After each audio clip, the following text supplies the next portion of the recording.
Good evening, and this is the explanation for day 3 challenge. So question number 1, I think all of you got correct answer. Finding the absolute uncertainty, calculate the pressure, determine the absolute uncertainty in the value of P. And this is when you are quoting the final answer for absolute uncertainty, you will have to make sure that this one is only one significant figure. Okay, so I think Nathaniel made a mistake in expressing the answer to one significant figure. Apart from that, everybody got full mark for this one. So I'm not going to explain all those questions. Now, the second question. Question number 2, a resultant force F moves an object of mass m through a distance s in a straight line.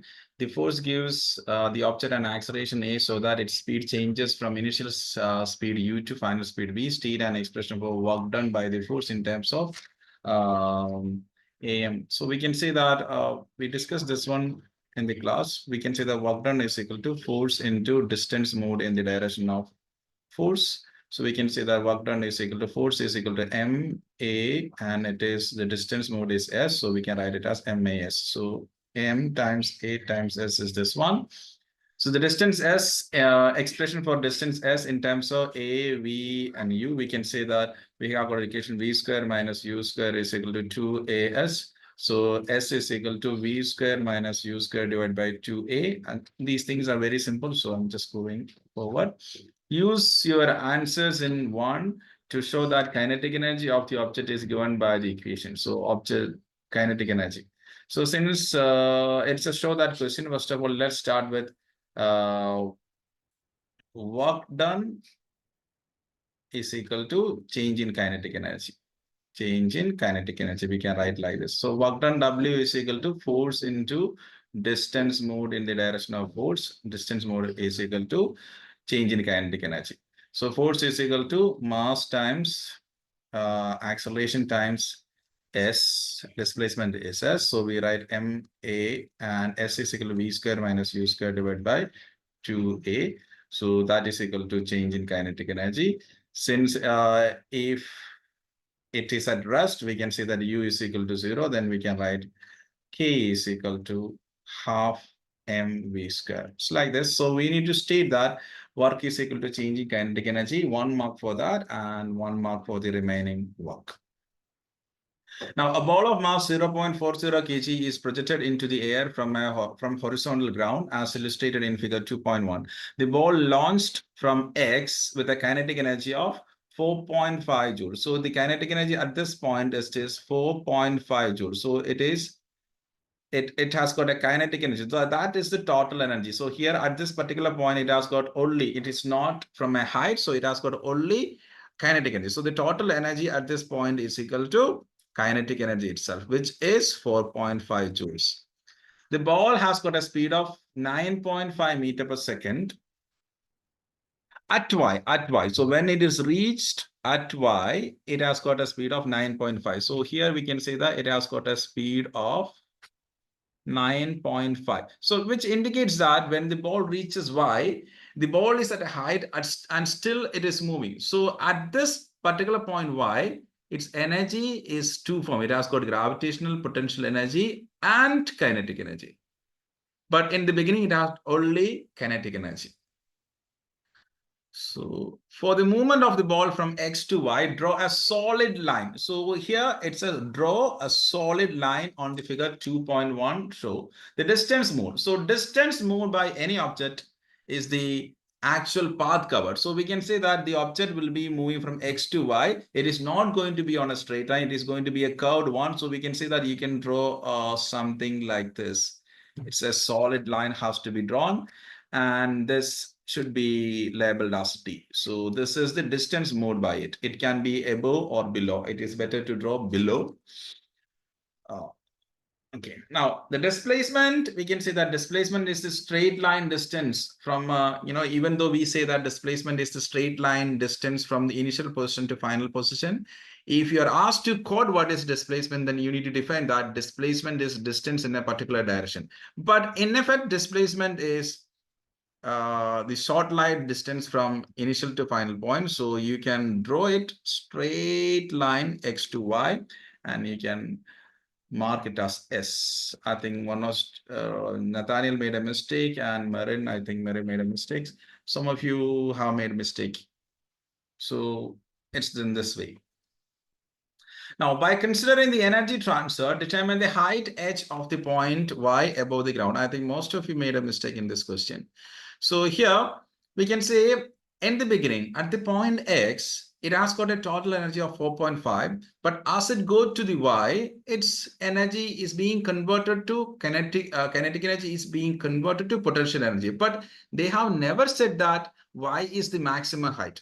So it is still moving. The object is still moving. So you cannot consider that the entire kinetic energy has changed to potential energy. So here I can say that total energy has converted to kinetic energy plus potential energy, because at y it is moving. So we can write at y, since it's moving, total energy is half mv square, because it is kinetic energy plus gravitational potential energy. So the total energy was 4.5 in the beginning. So obviously in the beginning it had only 4.5 joules of energy. So it should be having a total energy of 4.5 everywhere, all the points. So it is equal to 4.5 must be equal to half times the mass of this object. I don't remember, 0.040 times 9.5 square plus the mgh, which is 0.040 times 9.81 times the height. So now if you solve this equation, so 0.5 times 0.040 times 9.5 square, that is 1.0. So 4.5 minus answer, I get it as 2. So you will get it as 2.695 equals, let's see, the 0.040 times 9.81, which is 0.3924 into h. So h equals 2.695 divided by 0.3924, that is equal to 6.86. 6.86. So you can write it as 6.9 meters. So it will be 6.9 meter. Students made a mistake because they thought that the entire kinetic energy is converted to gravitational potential energy. So like, yeah, in many cases, it happens. For example, if you are throwing something directly upwards, so here it has got kinetic energy at maximum height. It has got gravitational potential energy only. So you can say that the kinetic energy is converted to gravitational potential energy in this case. So there is sometimes students make another one mistake, where when the object is projected at an angle, and so here it will be having kinetic energy, and at this maximum height, this is max, they will say that it is maximum height, so it will be having gravitational potential energy. But here also you cannot say that kinetic energy is equal to gravitational potential. Kinetic energy is not equal to gravitational potential energy over here, because here, even though it is at a maximum height, it is still moving sideways. So there is a kinetic energy because of its horizontal motion. So you can equate kinetic energy is equal to gravitational potential energy only when something is projected vertically upwards and it reached the maximum height, or if something is dropped from a height and it is coming down. In that case, you can say that gravitational potential energy in the beginning is equal to the kinetic energy at the end. Okay, now on figure 2.2, sketch the variation of kinetic energy of the ball with its vertical height above the ground for the movement. So as it moves from x to y, we can say that the gravitational potential energy will be changing. As it is changing, we can say that it is decreasing. Kinetic energy should be decreasing, so it should be something like this. So here we can say that when it reaches at the point h, still it is moving, so it has got kinetic energy. So you need to make sure that you end at a height like this. So 1 mark for this line coming down or curve coming down, 1 mark for stopping at a height. So like the kinetic energy is not zero. Okay, that's it. Now, next question. Question number 3. A cylindrical disk of mass 0.24 kilogram has a circular cross-sectional area A. And this force of 8.9 Newton is acting at an angle of 30 degree, and it is moving at a constant speed of this. It is at a constant speed of 0.60 meter per second. The disk is on the horizontal ground as shown in figure 3.2. A force X of magnitude 8.9. It's acting at 30 degree to the horizontal. It moves at a constant speed along the ground. Determine the rate of doing work. So first of all, rate of doing work, they are asking for power. And we can say that the force is acting at an angle. So the force has got two components. One of the component will be in this direction, which is 8.9 cos 30. Another component, vertical component, will be downwards, which is 8.9 sine 30. So these are the two components over here. So to determine the rate of work done, we can say determine the power. We can write power is equal to force into velocity. That can be done. So here the force is not 8.9 since it is acting at an angle of 30 and the object moves only in the horizontal direction. So the horizontal component of force has to be used, which is 8.9 cos 30 multiplied by 0.60. So when you do this one, 8.9 cos 30 times 0.60, we get as 8.46 watts. 8.46 watts. I need to check the answer. 8.9 cos 30 times 0.60. 8.9 cos 30 times 0.60. Okay, I made a mistake here. 8.9 cos 30 times 0.60, which is 0.6. No. 8.9 cos 30. It should be multiplied with 0.60. Yes, 4.62. So that is equal to 4.62. Since this is too significant figure, I'm going to write it as 4.6 watts. That's it. Now the force X and the weight of the disc exert a combined pressure of 3,500 Pascal. Calculate the cross-sectional area of the disc. So first of all, we can say that pressure is equal to force divided by area. So if you are asked to find out area equals force divided by pressure. So area A is equal to the force X and the weight of the disc exert a combined. So here we can say we don't know the force. We should find out the force.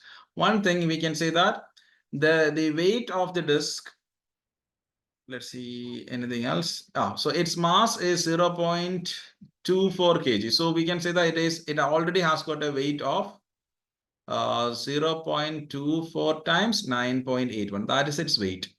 Then I can say that an additional force of 8.9 sine 30 is acting downwards. So total force is equal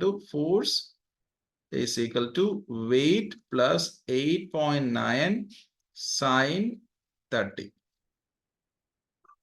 8.9 sine 30. So force is equal to 0.24 times 9.81 plus 8.9 sine 30.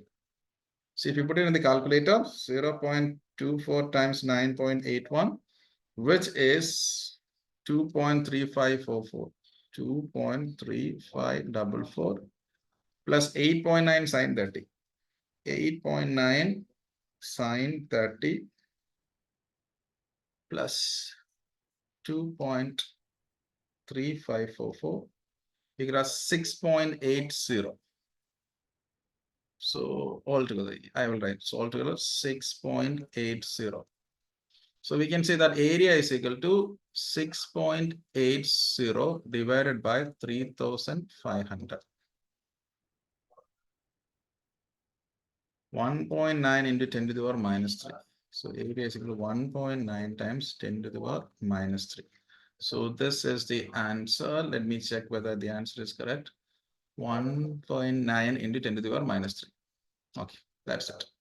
Now, Newton's third law describes how forces exist in pairs. One such pair of forces is the weight of the disk, and another force y state the direction of the force. So this is basically a very, we can say the very application level question. And in this question, I think majority of the students made a mistake, not only, in our group, in all the exam groups, we can see there was a report stating that around 70% of students made a mistake. But I was really, happy to see that most of you got correct answer for this. But I don't know whether you got the answer because of your thinking or some other way you got the answer.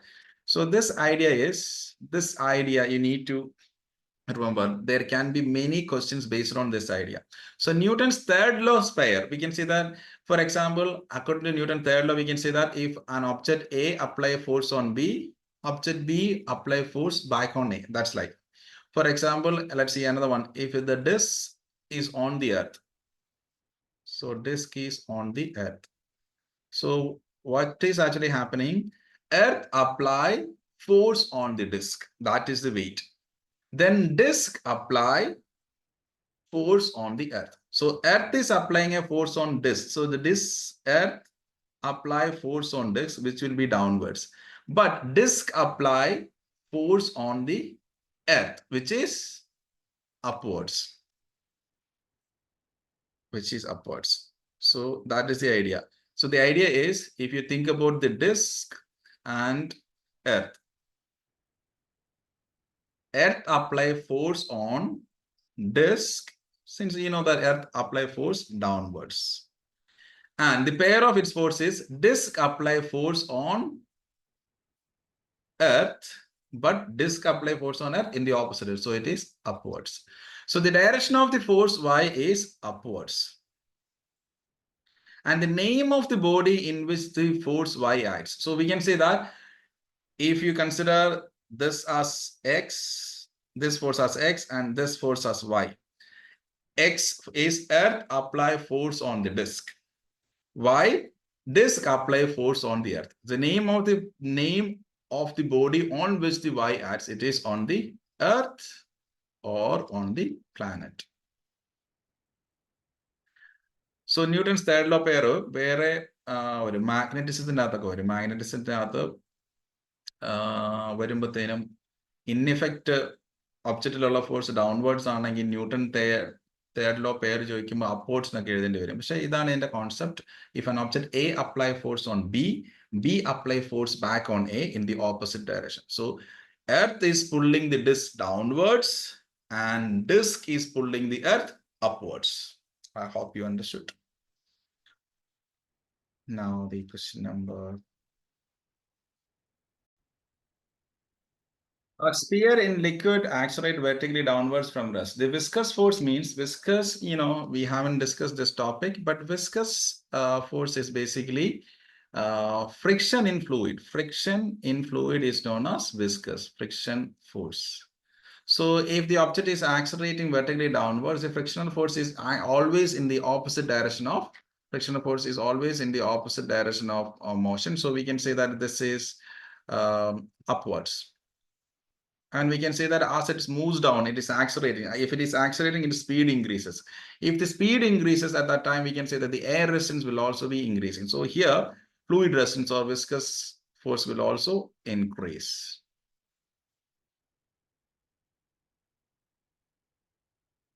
Now, the next question is about the principle of moments. I think I told you last day also, when you are talking about the principle of moments for an object in equilibrium, it's very must. You need to stay there for an object in equilibrium. Sum of clockwise moment is equal to sum of anti-clockwise moment. Sum of clockwise moment about a point equals sum of anti-clockwise moment about that point. That point is also important. So make sure that you include equilibrium, include sum of clockwise sum, and include a point. That's it. Now, by using the moment about pivot C, calculate FB. So, moment about CFB. So, we need to calculate CFB. Let's see. So, it's a uniform rod. So, I need to find out the moment about this point. So, it's a uniform rod means we can say if it is 9 meters, I can say this is going to be 4.5 meter. And if this is 2, this is going to be 2.5 meters. Then what happens? 380 is its weight, isn't it? The beam has got a weight of 380, so this is 380. So from here, if this is 3.6, I can say that 3.6 plus 0.9 is equal to, so this distance is 0.9. That's it. So if you're going to find out the moment about point C, I can say that first of all, identify all the forces. This is going to produce anti-clockwise. This is going to produce anti-clockwise. So this is anti. This is also anti. And this is going to produce clockwise. This is C. Okay, I think only 3. This force does not have any moment about C because the line of action of the force passed through the pivot. Okay, so clockwise moment, I can say the clockwise moment is FB multiplied by the distance from here to here.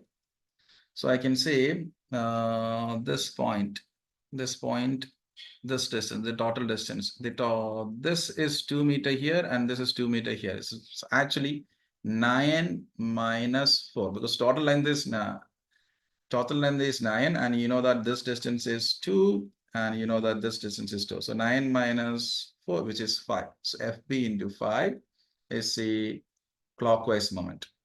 Counterclockwise moment, I can say that first of all, this is 750 Newton. So 750 Newton into this distance. This distance is how much? 3.6 minus 2, 1.6. This is 1.6, right? So 1.6 plus 0.9 is 2.5, 2.8. Yes, correct. So this is 750 into 1.6 plus counterclockwise mind one more is, which is 380 Newton, and this distance is going to be 1.6 plus 0.9, which is 2.5. So 380 times 2.5. So now just equate clockwise is equal to counterclockwise. So 5 times FB equals 750 times 1.6. 750 times 1.6, which is 1200, plus 380 times 2.5, which is 950. 950. So FB equals 1200 plus 950 divided by 5. 430. So let me check whether that is correct or not. 430 Newton, that's basically correct. So that's the answer. So here 430 Newton. Now a man walks towards the end D. So the man is moving towards end D. The beam is about to tip when FB becomes 0. Determine the minimum distance X from the end D that the man can stand without tipping the beam. Okay, so the man is walking towards D.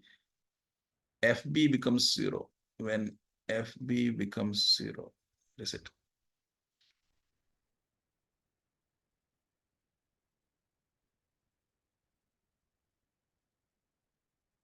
Okay, just a second.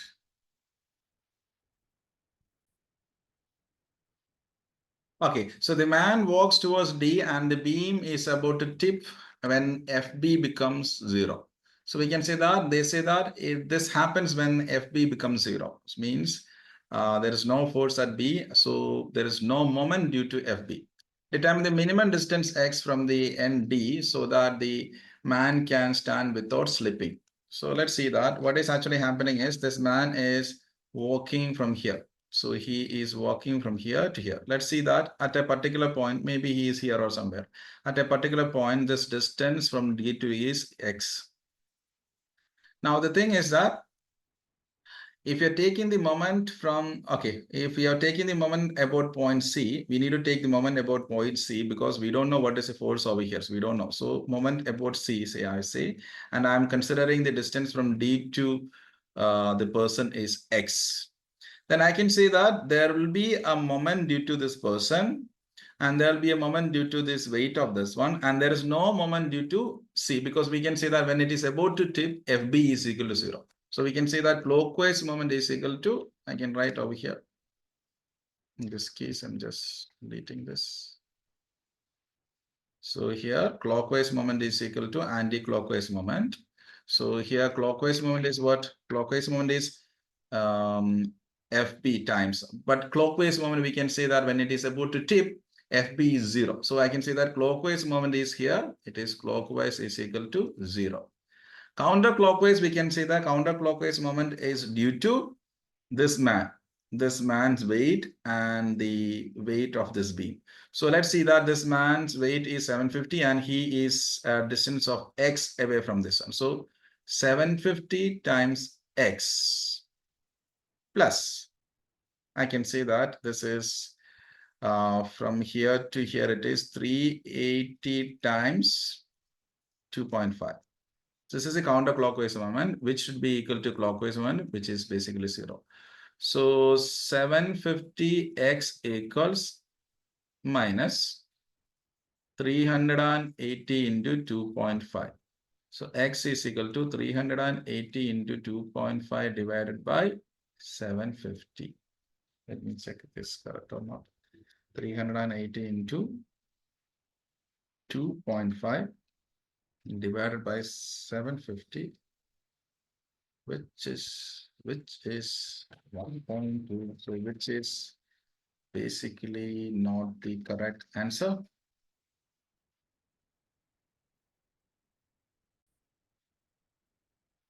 This is the right method, but you may get a little bit confusion because I did not clearly mention a point over here. Let's see that we are finding the moment about C. So there are only two forces now. Let's see, the person is over here. This person over here or anywhere, we don't know that one. So we consider, if you consider the distance from here to here, it has here to here. This distance, if you consider it as X, then only it varies. So 750 times X plus 380 times 2.5 is equal to 0. So 750 times X. So X, when you take this one, you'll get it is minus, let's see, that 380 times 2.5 divided by 750. So you get it as minus 1.27. So you get X is equal to minus 1.27. So actually I took this as X in this distance as X, but the answer is minus 1.27, which means that the value of X is minus 1.27 in this direction, And since they are asking, so the person is over here, since they are asking what is the distance from D to the person is, the total distance is 2. So 2 minus 1.27, we can say that it is 0.7, 0.73, which is 0.7. I hope that is clear. Okay, so once again, I will explain the last question. So you can do it in different ways. My method was not exactly easy method because that can happen. We don't know where is the position. So I was considering the position to the left of the C. Okay, let's see. So over here we can say that as he is moving over here, I just consider that he is somewhere over here. He is somewhere over here. But now when there is no C, we need to understand that there should be a counterclockwise moment. So this man should be producing a clockwise moment. So he will be somewhere over here. That you should be really, you should know that. But anyway, let's consider he is over here and let's consider this distance as X. So in that case, I can say that clockwise moment is because of this man, which is 750 Newton. So if you consider him over here, then he produces clockwise moment. And this one produces counterclockwise moment. And this one produces no force. So clockwise moment produced by this person, I can say 750 times X is the clockwise moment. Counterclockwise moment produced by this is 380 times 2.5. So when you say that 750x equals 380 times 2.5, x equals 380 times 2.5 divided by 750. So x equals, again, I can say this is 1.27, you get. So this distance is 1.27. If that distance is 1.27, I can say that distance from D to that point is 2 minus 1.27, which is 0.73, which is 0.7. So I hope this is clear now. That's what. Okay, in case if you require further help, please contact me on my WhatsApp. I will explain again. Thank you.